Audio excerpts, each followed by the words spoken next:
Welcome to the True Story London podcast. I'm Michelle Toth. In this podcast, we listen to a true personal story told live at one of our shows in London, followed by a conversation with the storyteller about their background, process, story themes, and more. Today's storyteller is Emma Morgan, sharing her story of visiting her dying father in hospital during the COVID-19 pandemic. Emma is an executive producer for factual television shows, and in our chat afterward, we discuss how bringing her own personal true story to the stage differs from the creative process of her day job. We also discuss the emotionally and politically charged context of her story, the realities of grief and loss, and more. But first, let's listen to Emma's story recorded live at 21 Soho.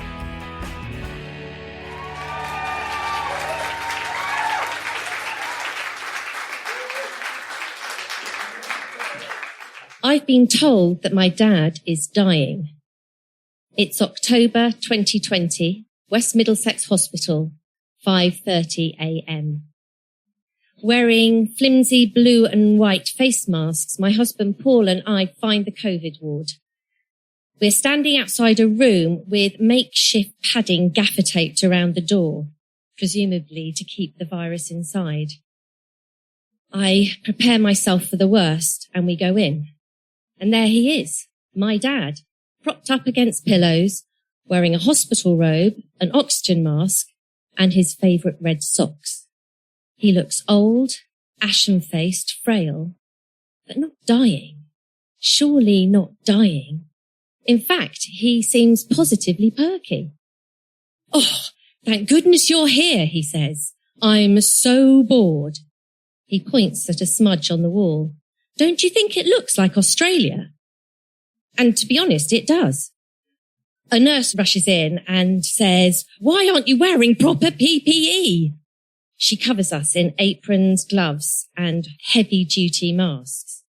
We chat, but it's all a bit of a blur. Me trying to tell Dad I love him without it sounding like a deathbed speech, while Paul chatters away about traffic in the drive over. And then my mum, Heather, and my sister, Sian, arrive. "Do you think people think we're a good family?" Dad says.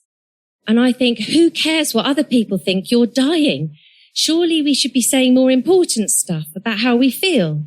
Like, do you love me? Are you really proud of me? Because this really is the last chance. And so I say, of course they do, Dad.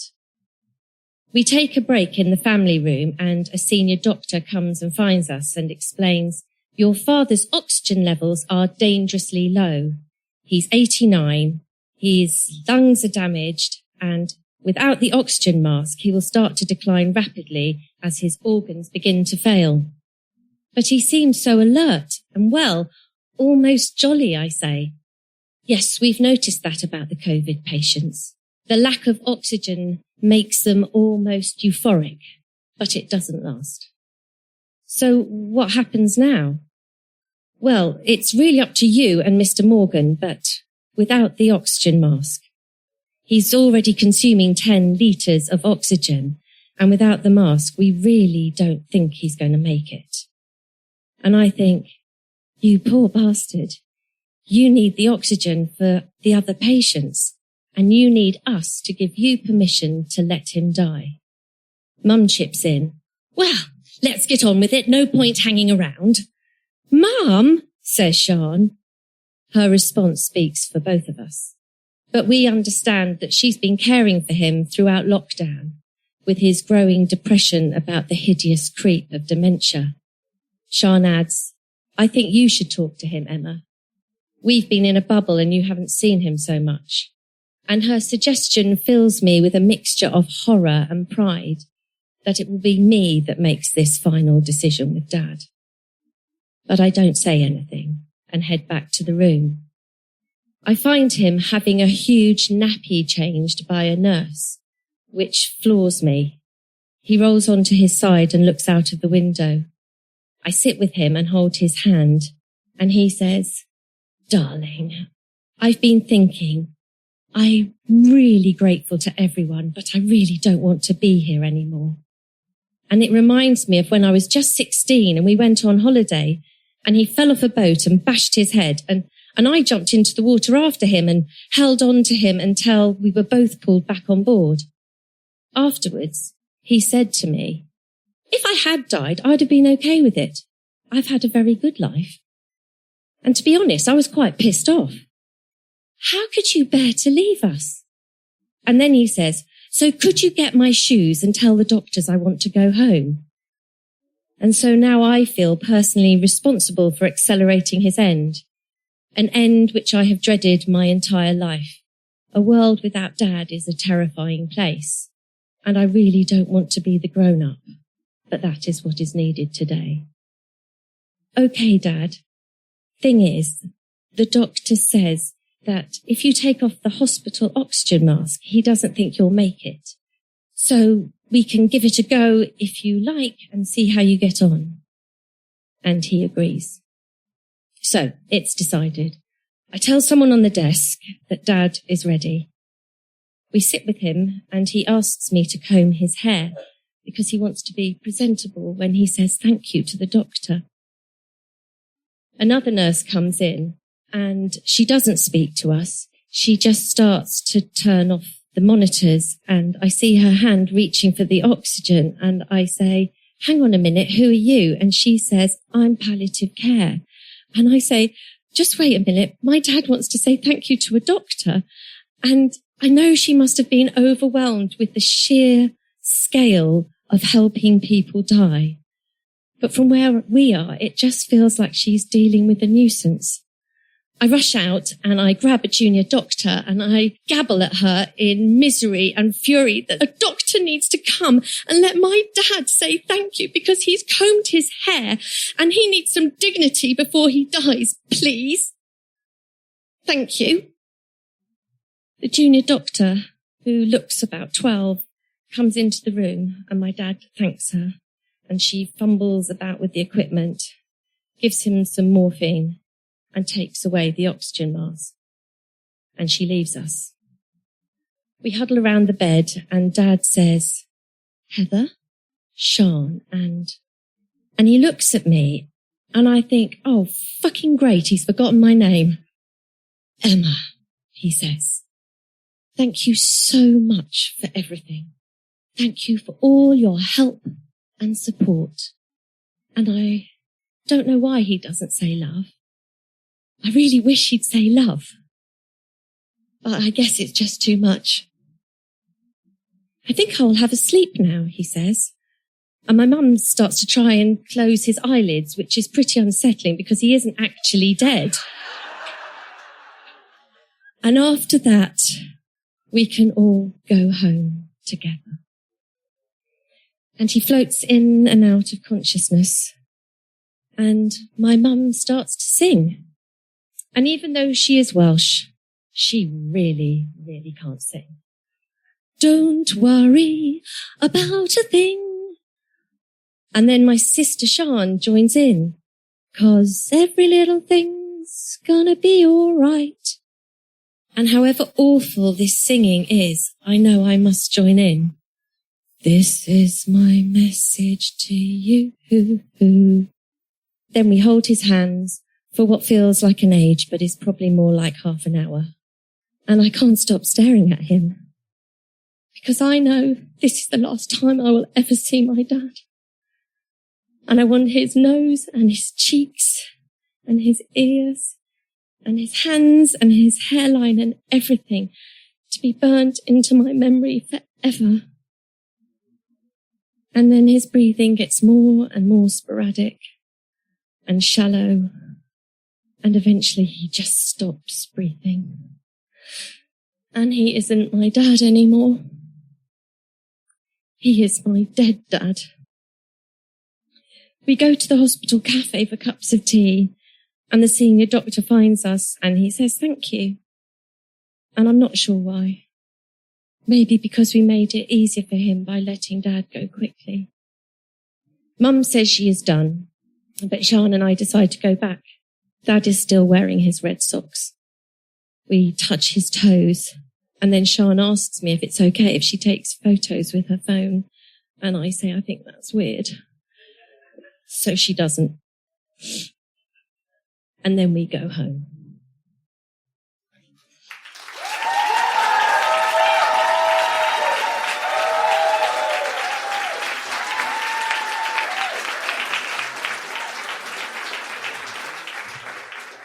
Emma, welcome to the podcast. Thank you so much for having me. How does it feel and sound hearing that story back after several months? I think I can really hear my nerves early on. Sure. And just because I think I'd written it quickly and learnt it quickly, and I was a bit unsure of myself, trying to remember exactly how the doctor sounded and how this sounded and the technicalities of COVID and litres of oxygen and all that sort of detail felt necessary. But actually it's when you get to the end and it's just about loss, isn't it? That feels...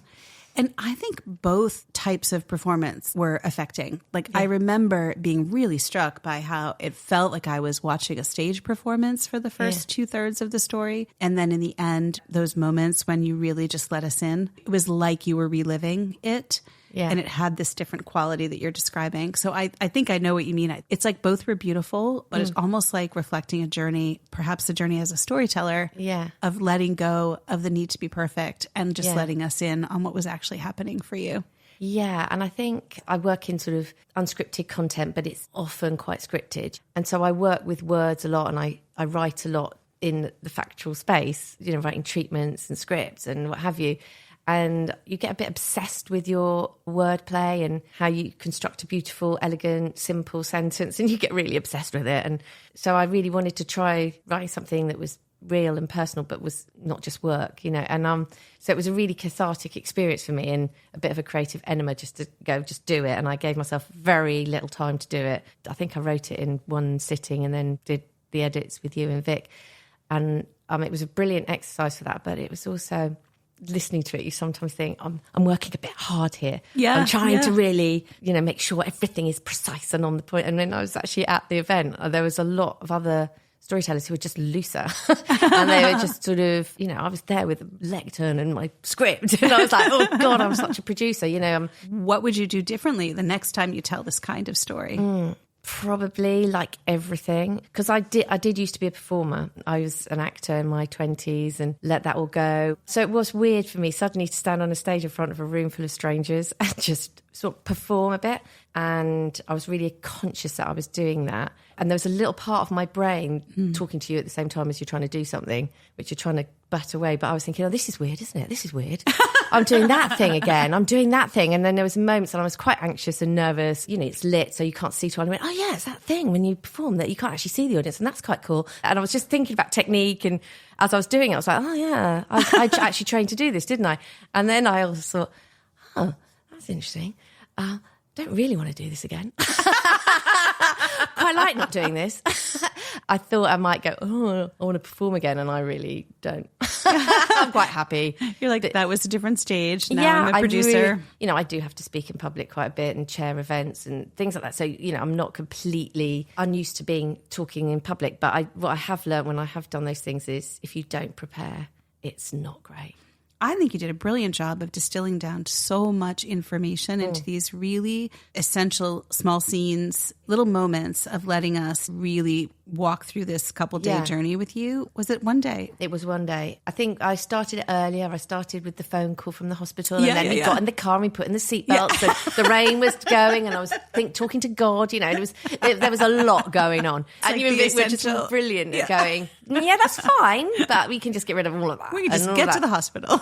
That's always a craft conversation always about where's the start, where's the beginning of this particular story or this particular slice of memoir of something really big that all the context feels really relevant. But when you're talking about something time limited, you just have to make those creative choices. Like just as an example, you took us back in that flashback to the boat incident in like 2 sentences. It was a huge moment in your teenage years. Yeah, and that only came through us having a conversation. And you went, I think you gave me a really impactful note in that this is supposed to be your story and a true story about how you feel, and you're giving me a really interesting portrait of a very nice family going through a really emotional event, and you're not really telling me how you feel and what that was like. And so we were trying to really get to the meat of it. And I think that scene that little flashback to the boat, that just popped into my head while we were talking, and we talked it through, and you went, yeah, that's it. Why don't you go and try and get that flashback in, like go back to being a little girl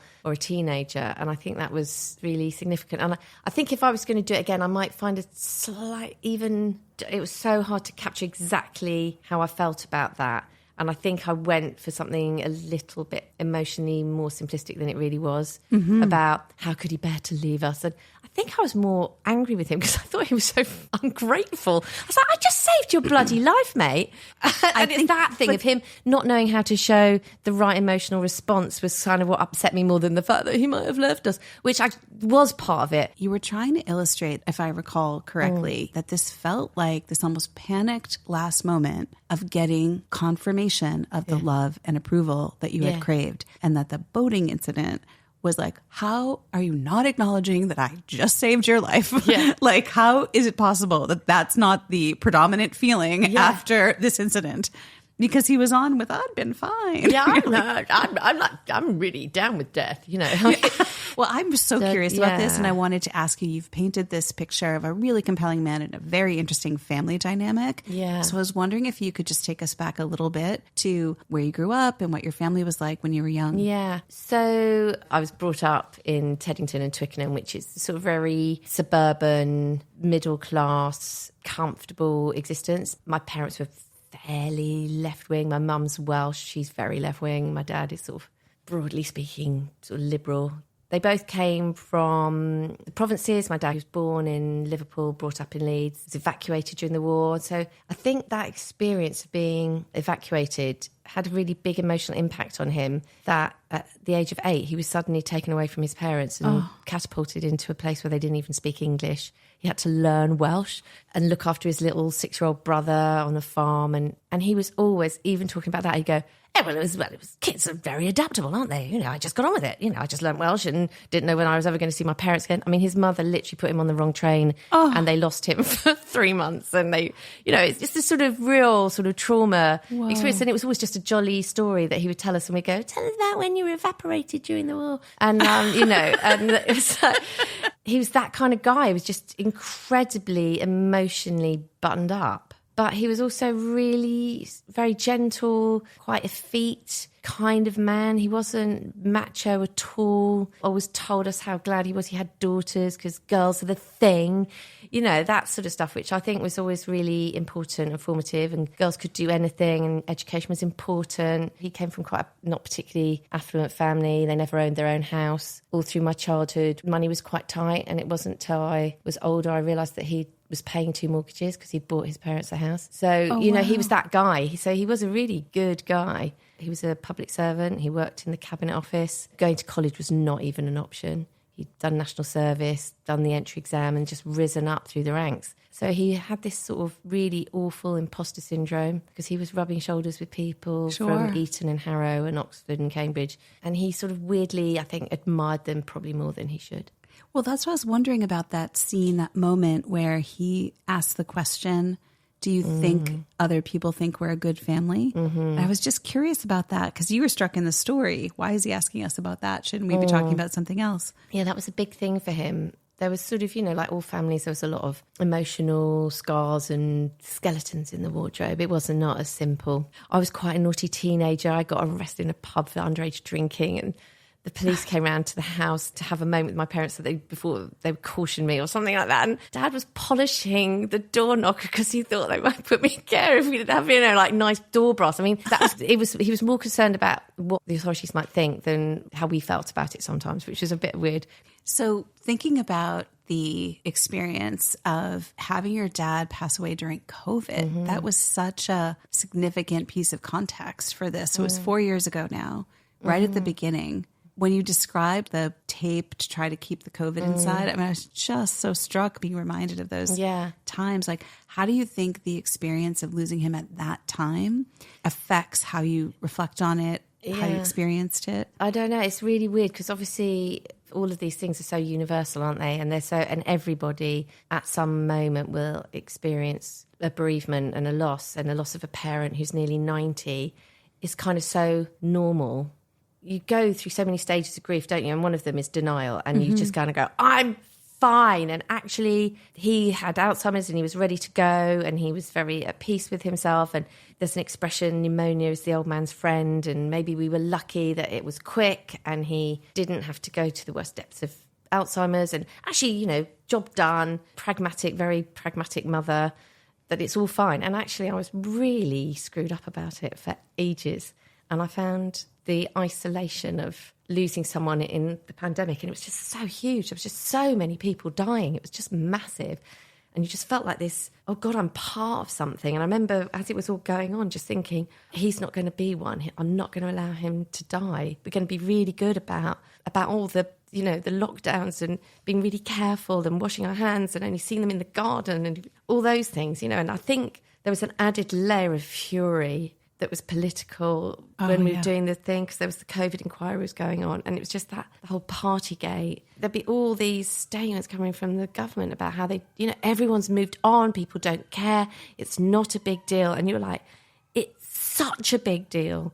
It's so offensive to everyone who tried their hardest to sort of follow the rules and felt like they were being made to feel stupid for doing the right thing and isolating from their old people. And so it felt like it was a personal story, but I felt really good telling it during that time when it was all wrapped up in that, wasn't it? That Absolutely. There was this avalanche of loss and for so many people. And I just get so angry about politicians telling people when they feel all right about something. When they don't feel all right, they feel furious. You know, my dad died on their watch in a way that was really undignified, and the National Health was on its knees. I'm not sure if I explained it quite well enough. Such a balanced job of empathizing with everyone involved. I mean, you made a choice not to bring in the inquiry or the political piece of it. I think that was probably too infuriating for you to try to address that in the context of this story about loss. But you did such a beautiful job of empathizing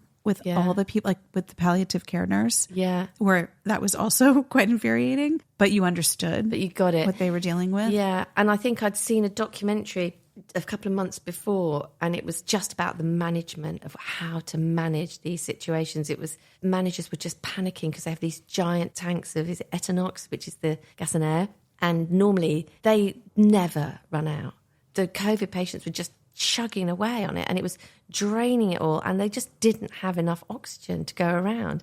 And then suddenly I was in that moment, and because I'd seen the documentary, I think it gave me a fast track to understand what the doctor was really saying. And, there is a part of me thinks, Dad could probably have lived a few more days. And do you know what? He might have even survived. Who knows? But he probably wouldn't. And I was thinking, they're not going to let us just stay in this COVID hospital. You just didn't know what was going to happen. And talking to him, it was that awful moment when I thought, is this a metaphor? I want to go home. And I was like, yes, back to your maker. And then he was like, so get my shoes and my coat. And I was like, oh, no, he doesn't mean that. But I was like desperately searching for him to give me permission. Right. That's a really difficult spot to be in. Yeah. I love the line from your sister. Yeah. You haven't gotten to spend as much time with him. So you can make this life and death decision. Yeah. Good luck. Yeah. I sort of think, to be fair to Sian, she was in a bubble with him and she had spent more time with him. So that was true. But it also feels like, whatever your relationship is in the family. I think I had the awkward conversation with him about getting him to accept that he had dementia. And then he went and got diagnosed, and then he would tell me repeatedly, darling, I've got some news. Apparently I've spoken to a doctor and apparently I've got dementia.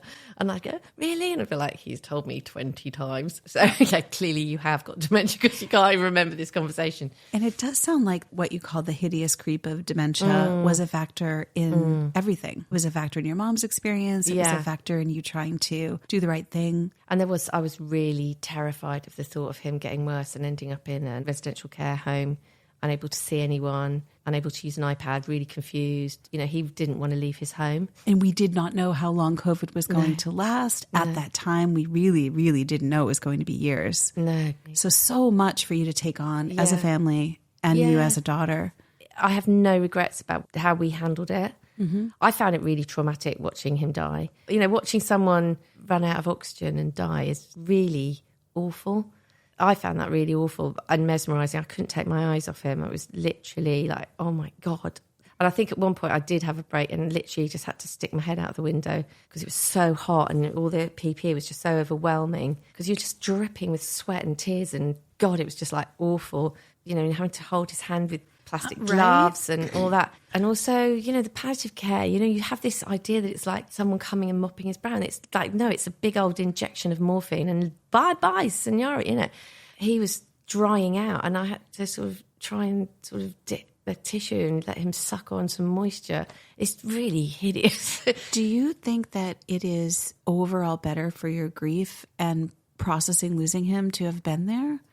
I don't know, because a lot of people die on their own, don't they? And they wait for people to leave the room, and then when they've left the room, they come back and I think people do, to a degree, choose. You know, I've got friends who've lost parents really early and sometimes partners, and it's awful. And I always was so well brought up to express my condolences and always write a letter and always send a card. My parents were really fastidious about that sort of respectful acknowledgement. So you text, but no, there has to be something analogue to acknowledge this because it's big. I didn't realise quite how much that meant until Dad died, and suddenly friends were writing me cards, especially because of lockdown. I had people standing at the end of my drive waving at me going, really sorry, you know, because we couldn't see them and you couldn't hug your friends. And that was the sort of coda I didn't put it in, but they sort of went, do you want to go and get a cup of tea? We went down and they went, you can come back and see him, we'll have tidied him up. And they hadn't tidied him up. And he was just like there looking really stark in the bed. And I went, are you going to... And they went, oh, no, actually, he's really infectious. We're just going to bag him. And I was like, oh, my God. And we were so like, sorry. Oh, my God, that's really gruesome. It's like something out of the 28 Days Later, isn't it? It's like the bodies are stacking up now. And both Sean and I went... looked at him and went, I'm glad he's got his red socks. So like, he's got something nice, you know. Yeah. The funeral was quite quick because of the pandemic. It was fine, you know, but it was like us with 5 cousins sitting really far away and no one was allowed to do anything. Oh. So after the pandemic, gave him a memorial. People stood in a room, acknowledged his life, walked around, told everyone how great he was. Loads of people turned up and said amazing things about him. But up to that point, he was like he was haunting me. And the day after that, it just felt like, whew, it's all gone. It does feel like a appropriate honor. You know, you made this point about whether you are or aren't with someone when they pass. Yeah. And there's just pluses and minuses of both. It being possibly harder for them to let go is an interesting one. I think Dad probably was glad we were there. It felt good. But at the same time, I think that's because I think I would have felt really bad about leaving him there because it was the pandemic. So... I have 2 final questions for you. And one is just, what do you think motivated you to want to share the story in this way? I think there's a sort of obvious thing that I thought this is a story about something that was happening to everyone. Being in a COVID ward was sort of big for a lot of people, but also a lot of other people wouldn't have seen it. And I had some purpose to that.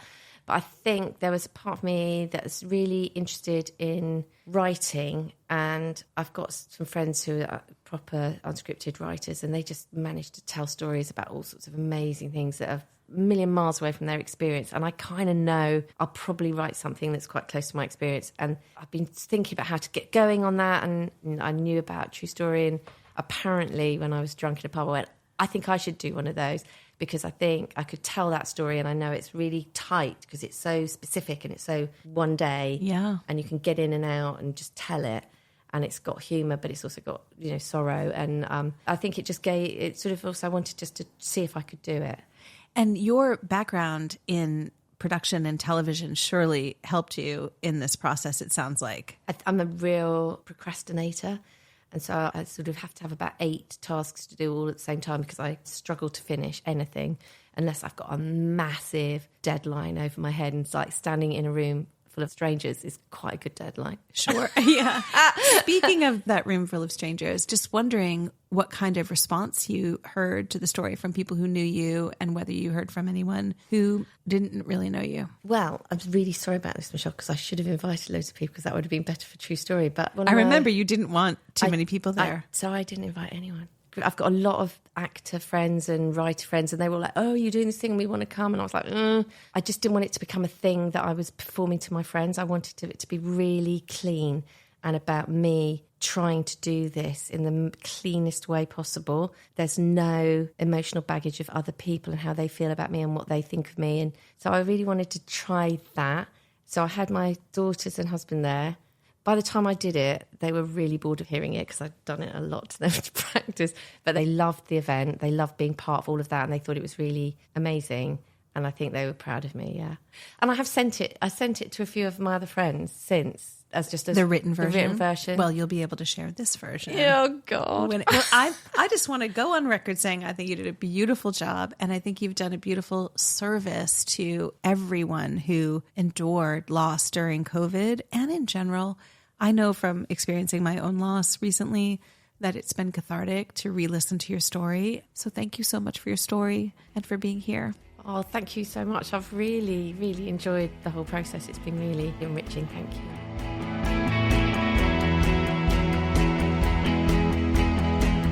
Thanks for listening. For more information about today's storyteller and conversation, check out the show notes. The True Story London podcast is hosted by me, Michelle Toth. Our producer is Ellis Ballard. Our theme music is by Sea Noise. Live recordings were provided by Laughing Around and recorded at 21 Soho. More information about our live shows and workshops can be found at truestorylondon.com. And just one more thing. If you haven't already, please subscribe or follow and rate us on your favorite podcast platform. It really does help us to reach more people. Thanks, and we'll see you for another episode soon.